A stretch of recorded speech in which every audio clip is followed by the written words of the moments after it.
dapat dikemukakan sebagai preferensi dari nilai-nilai elit yang berkuasa. Walau sering dikemukakan oleh tokoh-tokoh elit itu sendiri bahwa public policy yang dianut adalah merefleksi dari tuntutan-tuntutan rakyat banyak. Hal tersebut dampak lebih memancarkan sebagai mitos dibanding dari kenyataan yang sesungguhnya. Teori model elit menyarankan bahwa rakyat dalam hubungan dengan public policy hendaklah dibuat apatis atau miskin akan informasi.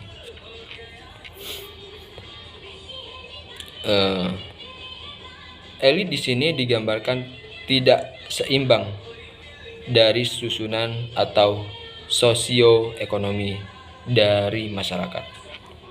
Teori model elit ini secara singkat Toha merumuskan sebagai berikut. Yang pertama, masyarakat dalam suatu negara tertentu dibagi atas dua bagian, yakni bagian yang mempunyai kekuasaan dan bagian yang tidak mempunyai kekuasaan. Bagian masyarakat yang mempunyai kekuasaan ini jumlahnya sedikit, sedangkan masyarakat yang tidak mempunyai kekuasaan ini jumlahnya banyak. Hanya sejumlah kecil dari bagian masyarakat tersebut yang mengalokasikan nilai-nilai untuk masyarakat banyak. Adapun massa tidak ikut berperan serta memutuskan public policy. Yang kedua, kelompok kecil atau beberapa orang yang memerintah adalah bukan mewakili secara tipikal dari massa yang diperintah.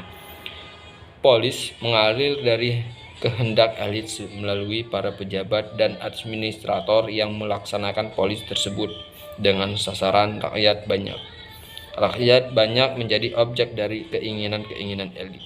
Untuk mencapai substansi dan menghindari adanya revolusi, maka gerakan-gerakan non-elit yang membahayakan posisi elit harus dikehendalikan secara kontinu. Hanya non-elit yang sudah mau menerima konsensus dasar dari elit yang diperkenalkan masuk lingkaran pemerintah elit. Yang keempat, elit sebagai konsensus atas nama nilai-nilai dasar dari suatu sistem sosial yang ada dan perlindungan dari sistem tersebut. Di Amerika, dasar dari konsensus elit adalah dihargainya milik pribadi, adanya batas-batas pemerintah, dan kemerdekaan pribadi. Di Indonesia, dalam konsensus elit adalah falsafah dan dasar negara Pancasila, yang akhir-akhir ini dikenal dengan asas tunggal Pancasila. Yang kelima, public policy bukanlah merefleksi dari tuntutan-tuntutan masyarakat pada umumnya, melainkan agak menonjolkan nilai-nilai kepentingan sekelompok orang-orang kekuasaan atau elit. Perubahan-perubahan dalam public policy lebih bersifat tambal sulam atau inkremental daripada bersifat revolusioner. Yang keenam, elit yang aktif adalah relatif kecil menjadi sasaran dari pengaturan langsung massa yang apatis.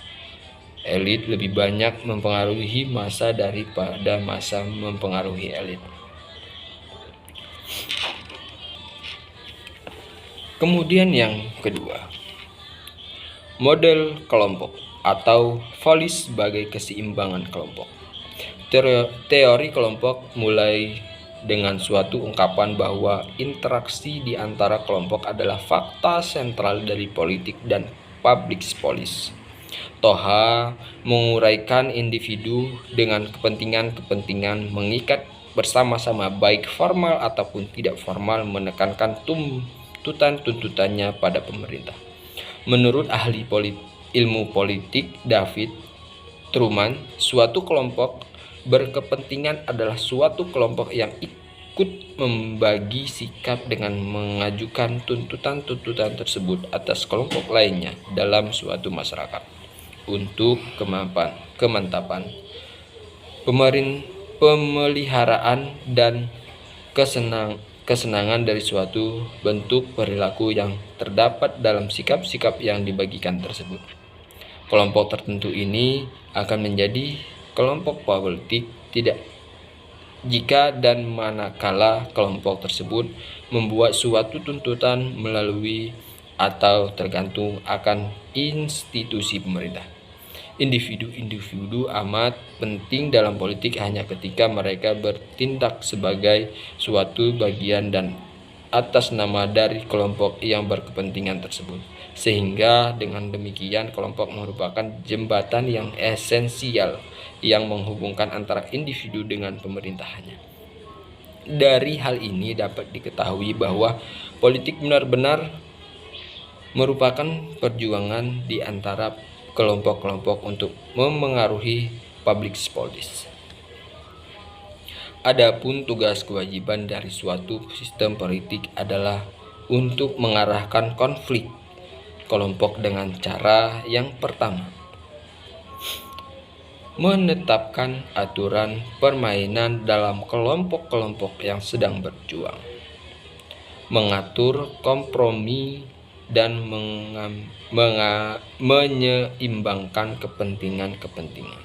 Yang ketiga, mewujudkan kompromi-kompromi tersebut dalam suatu public policy. Dan yang keempat, melaksanakan pelaksanaan usaha-usaha dalam kompromi tersebut. Menurut model teori kelompok ini, public policy pada saat-saat tertentu dan kapanpun senantiasa merupakan usaha yang menjaga keseimbangan yang dicapai di dalam kelompok yang sedang berjuang. Pengaruh dari kelompok-kelompok kepentingan tersebut sebenarnya ditentukan oleh yang pertama, jumlah keanggotaannya. Kemudian yang kedua, kesejahteraannya. Yang ketiga, kekuatan organisasinya. Yang keempat, kepemimpinannya. Dan yang kelima, akses terhadap perbuatan keputusan. Kemudian yang keenam, kohesif ke dalam organisasinya. Model kelompok berusaha menerangkan semua aktivitas-aktivitas politik yang bermanfaat di dalam hubungan dengan pejuang kelompok.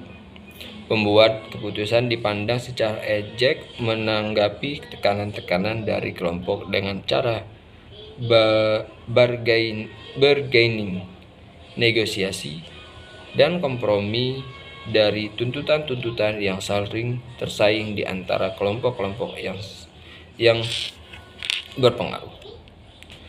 Suatu contoh yang menarik dari model kelompok ini dikenal dengan sistem koalisi. Dikemukakan oleh Thomas R. Dewey dengan referensi kehidupan politik di Amerika Serikat.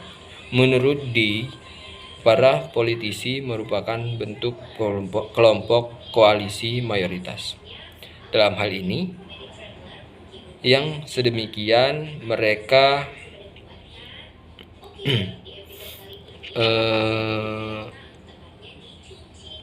mereka mempunyai beberapa keluasan di dalam menetapkan kelompok manakala yang perlu dimasukkan ke dalam koalisi mayoritas tadi. Semakin besar lembaga konstitusi dari para politis dan semakin besar jumlah kepentingan yang berbeda, maka semakin bebas pula di dalam usaha menyeleksi kelompok-kelompok yang akan membentuk koalisi mayoritas. Di Amerika Serikat, anggota Kongres mempunyai sedikit fleksibilitas dibanding dengan para senator yang mempunyai fleksibilitas yang longgar. Dan presiden lebih mempunyai fleksibilitas yang longgar kalau dibanding dengan anggota Kongres dan Senat. Partai politik di sana dipandang sebagai kelompok koalisi. Partai Demokrat misalnya, sejak zaman Roosevelt sampai sekarang dikenal sebagai koalisi dari buruh penduduk yang tempat tinggal di pusat kota. Kelompok etnis, pemeluk agama Katolik, orang-orang miskin, kaum intelektual liberal, orang-orang hitam atau negro, dan orang-orang selatan atau Texas, Louisiana, Virginia, dan lainnya. Dengan demikian, personal yang sering timbul yang dihadapi Partai Demokrat sekarang ini adalah ditelusuri dari kelemahan-kelemahan koalisi ini. Seperti misalnya persoalan-persoalan ketidakpuasan dari orang-orang selatan dan konflik-konflik yang senantiasa timbul antara kaum buruh kulit putih dengan orang-orang hitam dan kelompok etnis lainnya. Demikian pula Partai Republik merupakan koalisi dari penduduk pedesaan dan tokoh-tokoh kecil, kelas tengahan, orang-orang kulit putih, pemeluk agama Protestan, pekerja-pekerja kulit putih, dan juga warga pinggiran kota.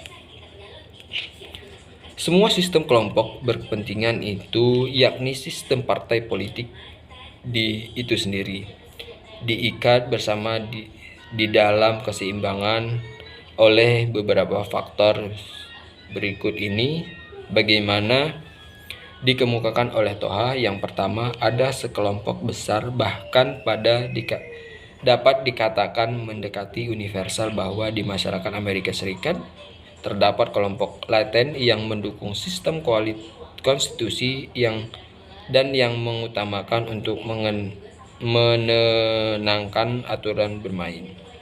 Kelompok itu tidak selalu dampak, tetapi dapat diaktifkan untuk mengelola perlawanan dari kelompok yang akan menyerang sistem yang ada dan berkeinginan menghancurkan keseimbangannya. Kemudian yang kedua, adanya keanggotaan kelompok yang tumpang suh. Anggota semacam ini dapat menolong atau memelihara keseimbangan dengan cara mencegah setiap kelompok untuk bergerak terlampau jauh dari nilai-nilai yang dipertahankan. Individu yang menjadi anggota satu kelompok dan juga menjadi anggota kelompok lain merupakan kenyataan yang dapat melembutkan ketentuan-ketentuan dari kelompok yang satu atas kelompok lain. Kemudian yang ketiga, check and balance yang dihasilkan dari persaingan kelompok dapat juga membantu untuk memelihara keseimbangan dari suatu sistem. Tidak ada kelompok tunggal yang merupakan suatu mayoritas di masyarakat Amerika Serikat. Kekuasaan dari setiap kelompok dicek oleh kekuasaan dari kelompok-kelompok yang sedang bersaing. Dapat pusat-pusat perimbangan fungsi kekuasaan dipergunakan untuk mengecek pengaruh dari setiap kelompok tunggal dan untuk melindungi individu dari tindakan sewenang-wenang. Kemudian yang ketiga, model kelembagaan atau institusi model polis sebagai hasil dari lembaga. Akhir-akhir ini, struktur pemerintah dan lembaga-lembaga yang ada dalam lama menjadi pusat perhatian dari ilmu politik. Secara tradisional, ilmu politik dirumuskan sebagai suatu studi tentang lembaga-lembaga pemerintah. Kegiatan-kegiatan politik pada umumnya berpusat sekitar parlemen, kepresidenan, badan kehakiman, pemerintahan daerah, partai politik, dan lain sebagainya. Public policy adalah ditentukan, dilaksanakan, dan dipaksakan secara otoritatif oleh lembaga-lembaga pemerintah. Lembaga pemerintah memberi public policy 3 karakteristik antara lain. Yang pertama, pemerintah meminjamkan legitimasi pada kebijaksanaan atau polis. Kebijaksanaan pemerintah pada umumnya dipandang sebagai kewajiban yang legal yang harus dipatuhi oleh semua warga negara. rakyat boleh saja